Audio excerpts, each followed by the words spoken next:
Hey, it's been a little while since y'all have joined me in my boudoir, so welcome. I wanted to talk about a movie that I saw recently called The Substance. Now, this movie, if you've seen the previews for it, you probably think two things about it. One, that it's a crazy science fiction horror kind of experience, starring Demi Moore and Dennis Quaid. Uh, and the other thing that you probably think when you see the preview is this looks like it has a very strong or a very noticeable feminist messaging about how the patriarchy puts unfair beauty standards on women, and that creates this situation where women are suffering because of these beauty standards. Um, on the first point, you'd be right. On the second point, you'd be wrong. This is actually not a feminist movie, in spite of the way that they made the preview look. And I think that's interesting because it's essentially a bait and switch. They've tricked you into thinking this is going to be a different kind of movie, uh, and what they haven't told you is that this is a bloody and disgusting movie. That's I mean, it's up there. It's among the grossest movies I think I've ever seen. Now, I haven't. I don't generally tend to go for movies that are gore fests. So it's probable that there are worse ones out there or grosser ones out there. But this is probably the grossest one that I have seen, and I don't think you see any of that in the preview. Now, I'm not going to give too much away here, but there might be what could be considered soft spoilers, just about the overall arc, if you will, of the story. Now, I think what what I find to be most interesting about this movie is the fact that, again, with even though it has the trappings of seeming like it's about feminism and about beauty standards and blaming the patriarchy for that, for all of that stuff, even though that appears to be the case, that's really sort of a facade. Um, Let me just quickly talk about the plot. The main character is Demi Moore, and she plays. It's sort of this weird alternate world where things have gone a little bit differently, I guess. And even though there's the internet and there's smartphones and all these other things that we have in our own wonderful world, um, well, in this world, 80s neon day glow aesthetics are still a thing, still in fashion. And another thing that you find in this movie is this show, which seems to be just about aerobics, sort of based on the Jane Fonda workout tape, which was a big thing in the 80s. It was a videotape, and people would watch it all the time. Of course, in the 80s, that was the big time for aerobics. That was the high water mark for aerobics. Um, Everybody's mom did aerobics. My own mom did aerobics. Uh, so, uh, but in this video, you have a Jane Fonda who's aging, but and otherwise known as Hanoi Jane, or as she was at the time. She was aging, but still looked great, and was doing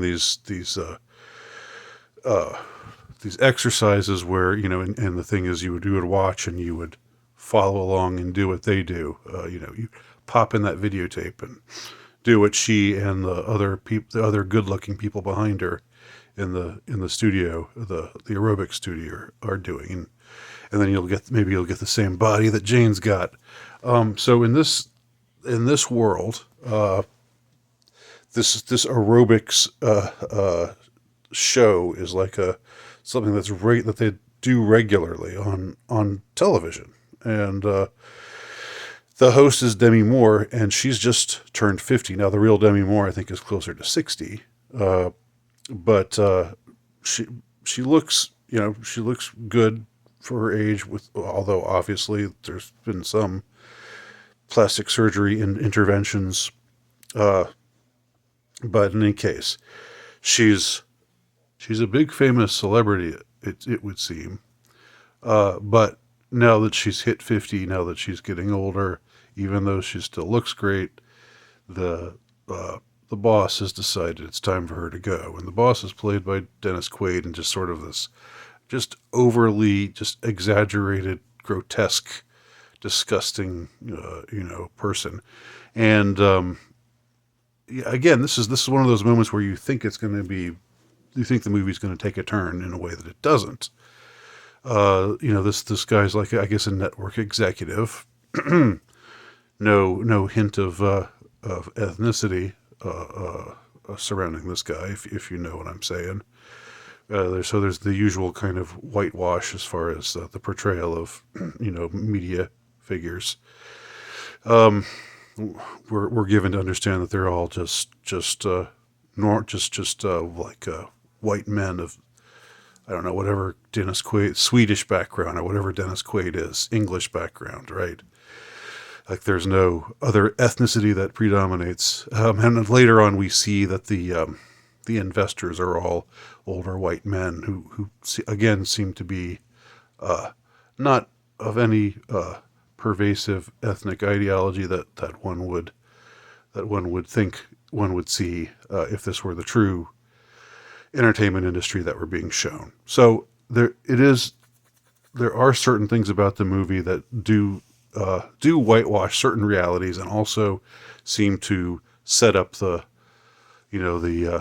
white guy to be somebody who looks bad, or who looks like the villain. But Dennis Quaid's not really the villain, and even though his name is Harvey, with all of the resonance that name Harvey is meant to have, we don't see him engaging in any Harvey-like activities with the younger women that he sees, and so it just doesn't go in that direction. So instead, what the movie's actually about is vanity and ego, and we see from the very beginning that Demi Moore's character is somebody who's just dedicated herself to being a celebrity, and to working her body, whipping her body into shape so that she looks just as good as possible. But there's no family in her life. There's no significant other. There's no, children. She never had any children. We see her, and she's just alone in her massive, luxurious apartment. And you would think that somebody like her, even though she's getting sacked from this high profile job, still she obviously has wealth, she has clout, she has beauty. You'd think that she would find some place to land and be okay. But she appears to think that that her life and her career are over now. And that's when she finds out about this thing called the substance. It's this mysterious treatment that you call this number to purchase, and a strange voice. We never see who the speaker is.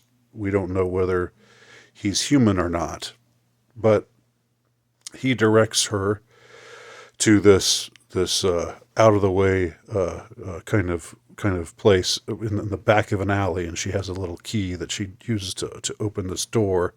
Walks in, and has another electronic key with a number on it that she uses to open a locker, and that's where the substance can be found. Now, the substance, I won't go into all of the details of what's involved with this substance, but suffice to say, it's a treatment that you use that makes it so that you become young again. But there is a catch to it. The way that it works is after you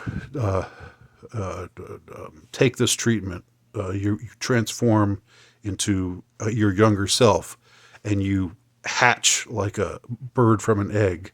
You hatch from your own body as your younger self, but your older self is still there, and you have to get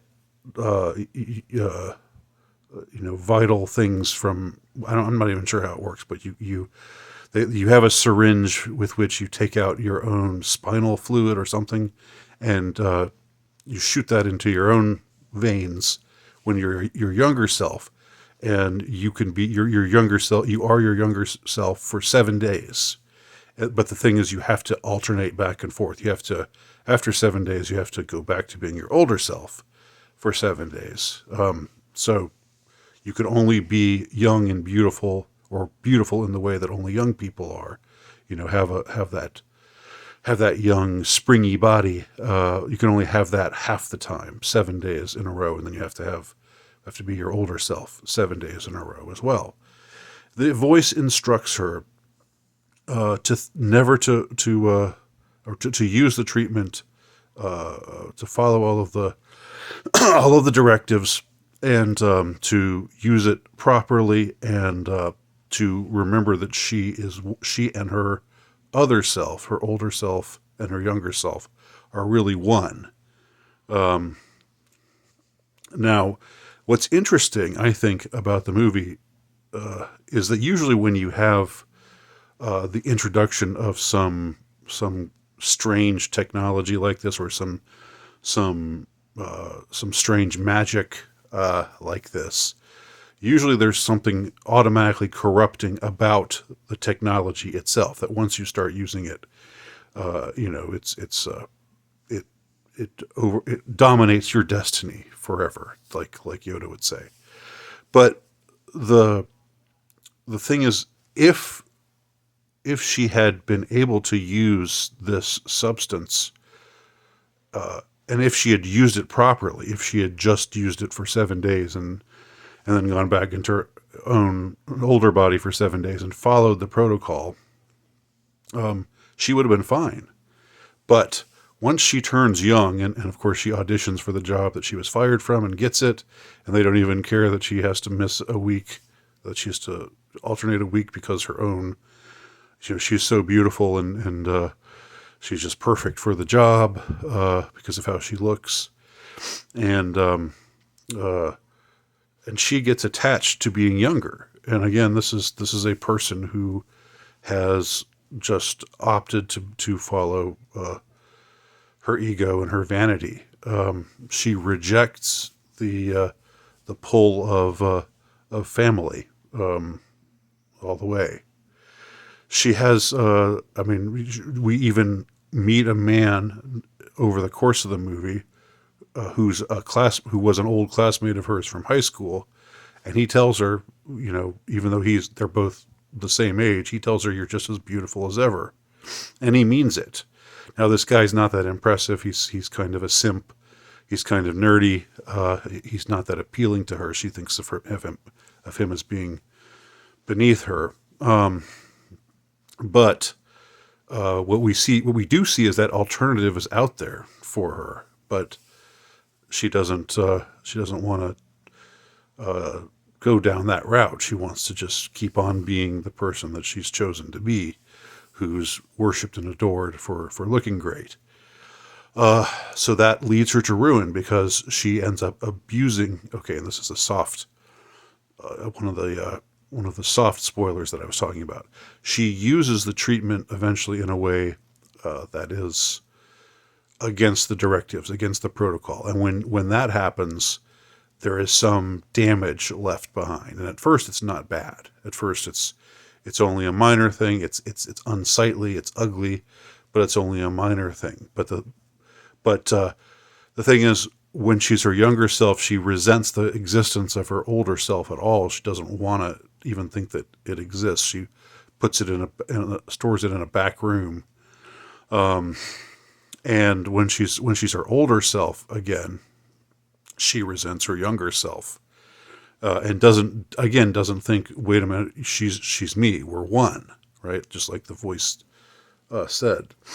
She doesn't think about it that way. So automatically, or almost automatically, she is driven to to want more, and to violate the directives, violate the protocol, so she can stay for a little bit longer than 7 days, and that ends up taking its toll on her older body. And when there's this toll taken on her older body, then that makes her older self resent her younger self, and it all kind of spirals downward from there to a a wild and crazy and truly disgusting ending that I will not give away. But suffice to say, I would not see this movie if you are if if grotesquerie, if seeing a human being transformed into something awful and disgusting is, if that idea in itself is disturbing to you.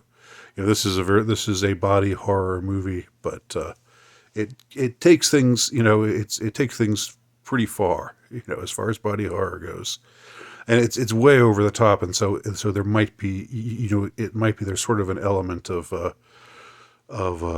humor to it, just because it goes way beyond, it goes into crazy territory, surreal territory. But nevertheless, it's pretty disgusting, and I'd be very interested to see what the audience that got bait and switched into watching this movie, thinking that it's some feminist take on the patriarchy, and then they showed up and found out that it was this disgusting body horror movie about the temptations of ego and vanity, and its effect on the psyche. I'd be interested to see what people think about that, because again, the preview doesn't really let you know what you're in for. This movie is interesting in various ways. While it is extreme, it is very disgusting, there are also a lot of scenes that really highlight beauty in a way that is very explicit. We see both Demi Moore and her younger self, who's the actress's name I can't remember right now, but we see them both naked. We see their boobs, we see their butts naked, and there are times during the aerobic scenes where the camera really lingers over their bodies, and their thonged butts, and of both Demi Moore's character when she's her younger self, and the other women who are doing the same workout routine behind her. And I really tend to think that if there were not a female director directing this movie, that this movie would totally get pilloried for doing that. In our day and age, in our climate, you can't just leer, you can't have the camera, showing boobs and behinds on beautiful women. That's just not, you're not supposed to do that. But here, with a woman director, it's like, oh, but there's a point to it all because it's a woman director. Yeah. Pretty dumb time we're living in so many ways, but there you go. So anyway, it's a movie I would recommend with certain with certain caveats, and but if what I've described sounds good to you, then I think I would recommend this movie. Thanks for watching.